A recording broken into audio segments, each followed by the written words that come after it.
Guys आपने बहुत सारी हॉरर स्टोरीज तो सुनी होंगी, दिल्ली की, मुंबई की, कोलकाता की। लेकिन आज जो मैं आप लोगों को हॉरर स्टोरी सुनाने वाला हूँ ये बेसिकली झारखंड का होने वाला है। एंड ये स्टोरी इतना ज़्यादा स्कैरी है ना गाइस, इसे अगर आप सुन लेते हो तो आप रात में अकेले बाहर निकलने से 10 बार सोचोगे एंड आपकी जो रोंगटे खड़े हो जाएंगे इस स्टोरी को सुनने के बाद। मैं ये बातें हवा में नहीं कर रहा एंड आप लोगों को विश्वास नहीं है तो आप इस स्टोरी को एंड तक सुनो एंड उसके बाद आप मुझे बताना कमेंट करके कि ये स्टोरी काफ़ी ज़्यादा स्कैरी था या फिर नहीं था। तो स्टोरी को स्टार्ट करने से पहले अगर आप हमारे चैनल पर नए हो तो चैनल को सब्सक्राइब करके वीडियो को लाइक कर दो, क्योंकि हम ऐसे ही हॉरर स्टोरी लाते रहते हैं आप लोगों के लिए। तो ये घटना झारखंड के एक निशापुर की जगह है एंड उसी के आसपास के गांव की है। एंड ये घटना राहुल नाम के एक लड़के के साथ घटी थी जो उस गांव में रहता था। और ये घटना ना करीब आज से 10-20 साल पहले की है, मतलब 20 साल पहले की आप लोग मान लो, क्योंकि ये जो घटना है ना ये पुराने ज़माने की है। क्योंकि उस टाइम पे लोगों के पास साइकिल ना गाड़ी कुछ नहीं था, लोग उस टाइम पे मजदूरी करके अपना गुजर बसर किया करते थे, राइट। एंड ये जो कहानी है ना, ये जो घटना है, ये मुझे अपने एक दादाजी ने बताया था कि मेरे साथ ऐसा ऐसा हुआ था, ठीक है। मैं उनका नाम यहाँ पर चेंज कर दिया हूँ, मैं उनका नाम रखता हूँ राहुल, ठीक है। मैं उसका नाम नहीं लूँगा इस स्टोरी पे, क्योंकि उसने मना किया था कि ये इस टाइप का जो कहानी है ना ये किसी को बताना नहीं चाहिए, गांव लोगों का मानना रहता है। लेकिन मैं आप लोगों को बताऊंगा, है ना। तो ये जो कहानी है मैं इसको शुरू करता हूँ। तो राहुल एक पारिवारिक लोग था एंड उसके फैमिली में उसके एक बेटा एक बेटी और उसकी बीवी थी। उसके अलावा उसके फैमिली में और कोई भी नहीं था लिटरली। एंड राहुल पैसे से एक मजदूर था, मजदूरी करके अपना गुजर बसर किया करता था, ठीक है। अब क्या होता है कि राहुल हमेशा की तरह काम करने के लिए, मजदूरी करने के लिए निरसा जाता है, ठीक है। तो निरसा जाने के लिए उसने क्या करता है, सबसे पहले अपनी बीवी को बोलता है कि यार क्या है कि मुझे खाना बांध दो और मुझे खाना लगा दो, मैं खाना खा लूँगा, मैं खाना को बांध भी लूँगा, वहाँ पर जब हाफ टाइम होगा, टिफिन टाइम होगा, उस टाइम पे मैं खाना खा लूँगा, है ना। तो इस तरीके से वो इतना बोलता है एंड वो अपना खाना वाना लेकर अपने शमशान के रास्तों से अपना काम पे चला जाता है। एंड मैंने आप लोगों को बोलना भूल गया था कि वो जो काम पे जाता था तो वहाँ पर बीच में एक शमशान पड़ता था एंड उसी में पैदल वो जाता था 8 किलोमीटर डिस्टेंस कवर करके काम पे, क्योंकि ये पुराने ज़माने की कहानी है। एंड आप लोगों को पता होगा कि पुराने ज़माने में लोगों के पास गाड़ी साइकिल नहीं हुआ करता था, उस टाइम पे उतना पैसा नहीं होता था, है ना। तो क्या होता है कि वो अपना काम पे चला जाता है, देन वो अपना काम को स्टार्ट करता है, मजदूरी करता है, जो उसका काम था, है ना। तो वो काम करते करते करते रात के 8 बज जाते हैं, क्योंकि उस टाइम पे ना 12 घंटे का बेसिकली काम होता था। तो वो अपना मजदूरी को कंप्लीट करके 12 घंटा का काम कंप्लीट करके रात के 8 बज गए थे। एंड उस टाइम पे अपना वो खाना वाना खा के अपना, अब वो सोचा कि यार खाना वाना खा के अपना निकल जाऊंगा, क्योंकि रात भी उस टाइम पे था। एंड उस टाइम पे ये था ना भाई कि पुराने ज़माने के लोगों के पास ना मतलब थोड़ा बहुत साहसी थे वो लोग उतना जल्दी डरते नहीं थे, ठीक है। तो वो लोग क्या करते हैं कि यार उसने सोचा कि यार चलो 8 तो बजे गए हैं, अब कैसे भी करके अपना खाना वाना खा कर निकल जाऊँगे घर की तरफ। देन क्या होता है कि उसी टाइम पे उसके मुंशी उसको रोक लेता है, उसको बोलता है कि यार आप ना अभी मत जाओ, आपको थोड़ा बहुत एक्स्ट्रा काम करना पड़ेगा, क्योंकि थोड़ा ही काम बस बाकी रह गया है एंड इसको निपटा दो एंड उसके बाद आप लोग जा सकते हो और आपको इसके बदले में पैसे भी मिल जाएंगे, है ना। तो वो सोचा यार मतलब 8 तो बज ही गए हैं एंड इस टाइम पे अगर मैं घर की तरफ जाऊंगा भी तो 8 किलोमीटर रास्ता है, मुझे पैदल जाने में करीब 1 घंटा 1.5 घंटा भी लग सकता है। उसने ऐसा सोचा एंड उसके बाद उसने मुंशी से कहा कि यार मैं ना आपका काम अभी कंप्लीट नहीं कर सकता, मुझे घर भी जाना है और रात हो गया एंड मुझे पैदल जाना है घर की तरफ, है ना। उसने जब इतना सा कहा अपने मुंशी को, तो मुंशी ने बोला यार क्या है कि थोड़ा सा ही तो काम बचा हुआ है, इतना तो कर ही सकते हो, कर दो एंड इसके बदले में तुमको पैसे भी दे रहे हैं, फ्री में काम नहीं करा रहे हैं। तो क्या हुआ कि वो जैसे तैसे करके मतलब वो मान गया, ठीक है। अब क्या होता है कि वो उस काम को भी कंप्लीट कर लेता है। बेसिकली वो 2 घंटे का काम था, तो वो अपना मजदूरी करके कुछ बाकी रह गया होगा काम में, तो उतना में हम डिटेल में नहीं जाएंगे। तो वो कुछ इस तरीके से अपना काम को 2 घंटे का कंप्लीट कर लिया, राइट। अब क्या होता है कि काम को कंप्लीट करते हुए वहाँ पर टाइम हो गए थे 10 बज गए थे, क्योंकि उसका जो काम था वो 8 बजे क्लोज हो गया था, मतलब ख़त्म हो गया था, लेकिन उसने 2 घंटा ओवर टाइम किया था, ठीक है। तो फिलहाल अभी 10 बज गए थे एंड उसके बाद मुंशी ने उन लोगों के लिए खाना वाना ले आया, क्योंकि वो लोग खाना एक ही टाइम का लाया था, ठीक है। तो एक टाइम का वो खाना भी दे दिया मुंशी ने एंड वहाँ पर वो लोगों ने अच्छे से खा भी लिया, मतलब उसके जो साथ में जो लोग काम करते थे सभी मिलकर खाना खा लिया, ठीक है। अब राहुल मन में सोचता है कि यार 10 बज गया, मुझे घर भी जाना है एंड मैं अगर घर जाता हूँ तो यार मुझे अकेले जाना है। उस टाइम पे लोगों के पास बेसिकली टॉर्च भी नहीं हुआ करता था।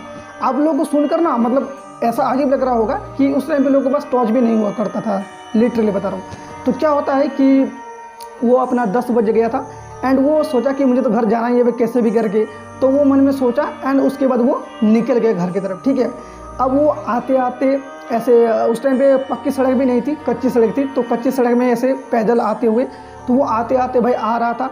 एंड बहुत सारे लोगों को पता भी होगा कि झारखंड में ना भाई मतलब बहुत ही ज़्यादा क्या बोलते हैं, झाड़ियाँ हैं, पेड़ हैं एंड हरियाली है, ठीक है। तो वो अपना मतलब जैसे तैसे करके आ रहा था, उस टाइम पे उसके पास टॉर्च भी नहीं था एंड वो आते आते आधा रास्ता वो कंप्लीट कर चुका था, अब था आधा रास्ता, ठीक है। एंड उसी के बीच में 1 किलोमीटर में एक शमशान पड़ता था, ठीक है। अब क्या होता है कि वो सोचता है कि यार 4 किलोमीटर तो कैसे भी करके निकल गया, अब मुझे और 4 किलोमीटर जाना है, देन मैं घर पहुंच जाऊंगा, है ना। तो इतना सा वो सोचकर कदम को आगे बढ़ाता है एंड जाता है। एंड उस टाइम पे लिटरली बता रहा हूँ कि रात के करीब 11 बज गए होंगे, क्योंकि 4 किलोमीटर आने में उसको 1 घंटा लग गया था, क्योंकि उसने खाना बना भी खाया था, है ना। तो इतना सा हो जाने के बाद वो पैदल आता है एंड उस टाइम पे चांद उगा हुआ था, चांद निकला हुआ था, तो उतना भी अंधेरा नहीं था, उसको थोड़ा बहुत क्लियर विजिबल हो रहा था, मतलब दूर तक नहीं, थोड़ा बहुत, है ना। तो वो जैसे तैसे करके आ रहा था एंड अब यहाँ पर शमशान की एंट्री होने वाली थी, क्योंकि सामने में ही शमशान था, ठीक है। एंड आप लोगों को पता होगा कि उस टाइम पे लोगों को उतना ज़्यादा डर नहीं लगता था, थोड़ा बहुत साहसी होते हैं गाँव के लोग, है ना। तो वो सोचा कि क्या ही होगा, चलो चलते हैं। देन वो चलता गया एंड उसी के बगल में एक खजूर का पेड़ था, तो वो पेड़ थोड़ा बहुत हिलने लगा एंड थोड़ा बहुत ऐसे मतलब जो डालियाँ होता है ना खजूर का पेड़ का, जो गांव में होगा उन लोगों को पता होगा कि जो डाल होता है वो थोड़ा बहुत अगर हवा चलता है तो ऐसे ऐसे करके हिलता है और उसमें एक अजीब सी आवाज़ आता है, लिटरली लगता है कि कोई इस पेड़ को हिला रहा है, ठीक है। तो इस तरीके से जब वो आगे बढ़ा एंड उसी के साथ ये पेड़ हिलने लगा, ठीक है। एंड पेड़ हिलते तो वो साला सोचा मन में कि यार भाई ये क्या है, ऐसा तो नहीं होता, मैं 4 किलोमीटर कवर करके आया हूँ, उस टाइम पे तो कोई हवा या फिर आंधी तूफान कुछ भी नहीं था, लेकिन ये अचानक कैसे हो गया। उसने अपने मन में सोचा एंड उसको इग्नोर करके जैसे तैसे करके अपना पैर को बढ़ाया एंड हल्के हल्के पैरों से मतलब क्या बोलते धीरे धीरे, है ना, धीरे धीरे वो कदम बढ़ाता गया। एंड उसी के आगे में लिटरली एक शमशान था एंड वहाँ पर एक चबूतरा टाइप का बना होता है, ठीक है। अब बहुत सारे लोगों को पता भी होगा जो गांव से हैं, तो शमशान में एक चबूतरा जैसा बना हुआ था। तो वो क्या होता है कि चबूतरे पे एक लड़की बैठी हुई थी, लगभग 20-22 साल की, है ना। और वो सफ़ेद कपड़ों में अपना एक बैग था उसके पास, वो बैग से कुछ निकाल रही थी, ठीक है। और ये जो है वो काम करके राहुल घर की तरफ जा रहा था एंड उसने देखा कि यार इतनी रात में ये कौन लड़की है और 22 साल की, ज़्यादा एज भी नहीं इसका, और सफ़ेद कपड़ों में अपने बैग में कुछ ढूंढ रही होगी, तो क्यों ना मैं इसका थोड़ा बहुत मदद ही कर दूं। देन राहुल ने उससे पूछा कि आप कहाँ से हो और आप यहाँ पर क्या कर रहे हो, आप बैग में क्या ढूंढ रहे हो, आप मुझे बताओ, मैं आपकी थोड़ा बहुत हेल्प कर सकता हूँ। देन जैसे ही इतना बताया तो वो जो लड़की थी उसने लिटरली उससे कुछ नहीं बोला, वो चुप रही एंड वो ढूंढती रही। तो वो क्या करता है कि यार वो सोचा ये लड़की है और अकेले है और रात भी है, तो उसने सोचा जब, तो वो क्या वो लड़की के मतलब फ्रंट साइड में चला गया, ठीक है। एंड वो लिटरली क्या देखता है पता है, वो देखता है कि उस लड़की के लिटरली पुतलियाँ ही नहीं थी और आंखें भी नहीं थी, उसके चेहरे पे झुर्रियाँ एकदम पूरा घेरी हुई थी एंड देखने में वो बूढ़ी जैसी लग रही थी। अब उसका जो शरीर था वो 20 या 22 साल का होगा, लेकिन उसका जो फेस था ना भाई वो करीब एक 50 साल की बूढ़ी की तरह थी। और वो ना क्या ढूंढ रही थी पता नहीं, एंड उसने जब वो देखा तो उसके रोंगटे खड़े हो गए और वो वहाँ से थोड़ा पीछे हट गया। देन उसने मन में सोचा भाई ये तो इंसान हो नहीं सकता, क्योंकि इस टाइम पे इंसान यहाँ पर क्या करेगा, और इसका चेहरा देखो, इसका बॉडी देखो कैसा है। उसने जब इतना देखा तो उसके भाई रोंगटे खड़े हो गए, लिटरली बता रहा हूँ, वो दौड़ के भाग गया वहाँ से, दौड़ की तरफ भागते शमशान में उसको रास्ता भी उतना अच्छे से दिख नहीं रहा था, क्योंकि चांद रात था, लेकिन क्लियरली विजिबल उतना नहीं था, थोड़ा बहुत ही था। तो वो जैसे तैसे करके कभी पेड़ों से टकरा गया, कभी पत्थरों से टकरा गया, जैसे तैसे करके वहाँ से थोड़ा ही आगे बढ़ाई था।